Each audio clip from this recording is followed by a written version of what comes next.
Hi, this is Lance, and today is Thursday, April 30, 2020. Welcome to the end of April. Well, this one went by quick. Listen, today's topic is cap rate compression. Cap rate compression. I was just reading a broker's forecast here in Florida, where I live, and this is pretty much true everywhere. And there's two things he talks about in this report that's what everybody's watching right now, multifamily. One of them is what is they're calling it the collections floor. The collections floor, meaning what will economic occupancy be in May and June. In April, it came up to about 89%. 89% of tenants were paying at least partial rent. That's below where we were a year ago.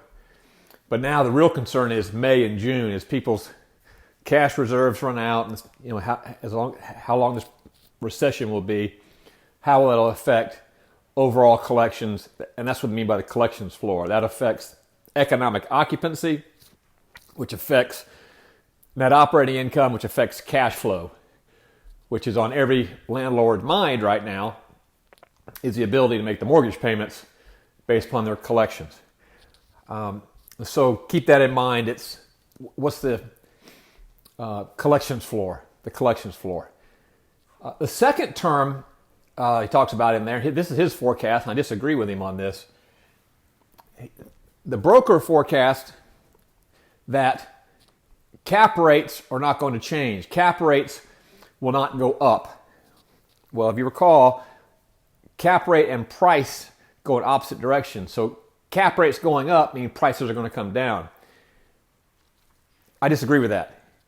And where the term cap rate compression comes from, this is what everybody's been looking for ever since we've had this run up in prices in multifamily over the last few years.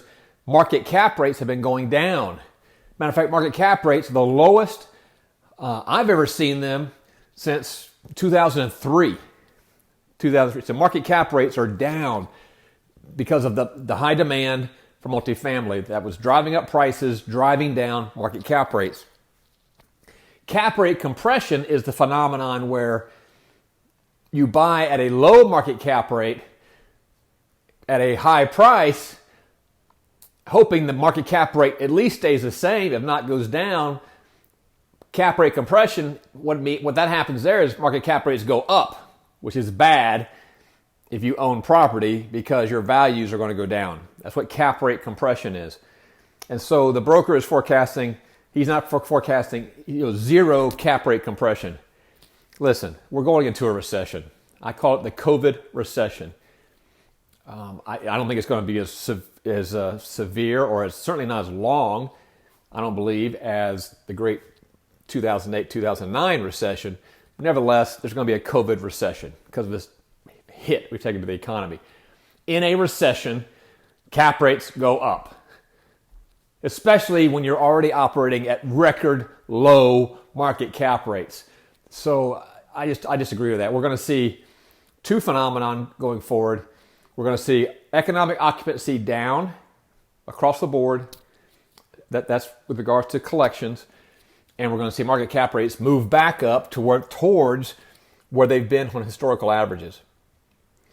And what that means, if you're a landlord, what that means is your focus right now is on collections to make your debt payments, to keep your cash flow up. It's all on collections. You don't really care about the market cap rate is right now unless you're preparing to sell. It doesn't really affect you as a landlord. So landlord's focus is on collections.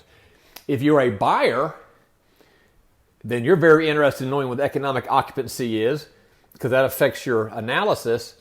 And we like market cap rates moving up because that drives prices down, which is what I've been saying. We're going to get in at lower prices than 60 days ago. And so, anyway, that's a lot of math thrown at you, or a lot of analysis. But cap rate compression, I believe market cap rates are going to go up. And economic occupancy and collection floors, we're waiting to see on that. But certainly, we should be below what the average was 60 days ago because just more people have a difficult time paying the rent. All right. Have a great day, everyone.